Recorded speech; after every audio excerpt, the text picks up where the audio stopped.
देखिए 10 साल पहले जब आम आदमी पार्टी की सरकार आई थी तो जनता ने इसलिए वोट दिया था कि दिल्ली के अंदर पूरी तरह से पब्लिक परेशान हो गई थी कि जो रेगुलर एस्टैब्लिशमेंट पार्टीज है कांग्रेस या बीजेपी उसे कोई उम्मीद नहीं थी। तभी जाके इतना भारी मैंडेट 67 आउट ऑफ 70 सीट्स दिया था। और तब आम आदमी पार्टी ने ये वादा किया था कि हम सरकारी स्कूल बदलेंगे, अस्पताल बदलेंगे, बिजली पानी 24 घंटे होगी, मुफ्त होगी, ये तमाम वादे किए थे। आज जब 10 साल इनको पूरे होने आए हैं, कहीं ना कहीं ये एक ओपन कॉन्वर्सेशन होना जरूरी है कि वो पार्टी जो अपने अस्तित्व को काम की राजनीति समझती है, जो काम के आधार पे चुनाव लड़ना चाहती है, तो उसने वाकई में ये काम किया नहीं किया। और ये किताब से बेहतर मुझे नहीं लगा कि इसका बेहतर जरिया हो सकता था। करीबन 300 पन्ने की किताब है।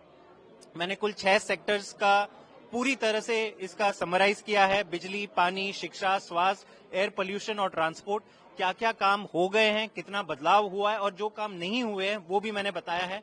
तो मुझे उम्मीद है कि लोग इसे पढ़ेंगे और एक तरह से इन्फॉर्म्ड कॉन्वर्सेशन होगा चुनाव के पहले, क्योंकि चुनाव मैं समझता हूं और जो आम आदमी पार्टी की सोच है कि चुनाव काम के बलबूते पे लड़ने चाहिए, ना कि जाति, धर्म और लोगों को बांट करके। तो मैं उम्मीद करता हूं। दूसरी एक चीज मैंने यहाँ पे इसका किताब में ये भी लिखा है, bold new road map to building a developed India. क्योंकि अगर देश की बात करें तो एक तरफ तो दिल्ली में बहुत तरक्की हुई है, लेकिन देश के सरकारी स्कूलों की अगर आप हाल सोच लें या फिर गवर्नमेंट हॉस्पिटल्स, यूपी में चले जाइए, हरियाणा में चले जाइए, 8-8, 10-10 घंटे पावर कट लगते हैं आज भी।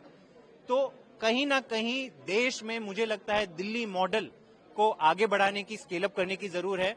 और यही पॉइंट मैंने इस किताब में दर्ज किया। मैंने उसमें गुजरात मॉडल के ऊपर भी एक चैप्टर लिखा है। तो मुझे उम्मीद है लोग पढ़ेंगे, इसलिए नहीं कि क्योंकि मैं कुछ उनको कन्विंस कराना चाहता हूं, इसलिए क्योंकि ये वास्तविकता जो दिल्ली की वो उन तक पहुंचनी चाहिए और एक इन्फॉर्म्ड कॉन्वर्सेशन देश में हो कि किस प्रकार का गवर्नेंस मॉडल इस देश के लिए बेहतर है। अरविंद केजरीवाल जी ने भी कहा और आपने भी कंपैरिजन करके बताया कि जो पिछली सरकारें रही उन्होंने कितना काम किया और इन 10 सालों में कितना काम हुआ। क्या इस बुक में भी पूरा लिखा गया है कि जो पिछले लगभग 65 साल रहे उसमें कितना काम हुआ? बिल्कुल, और मैं आपको यकीन दिला दूं, सारी चीजें रिसर्च के साथ, और एक भी आंकड़ा इस किताब में आपको गलत नहीं मिलेगा।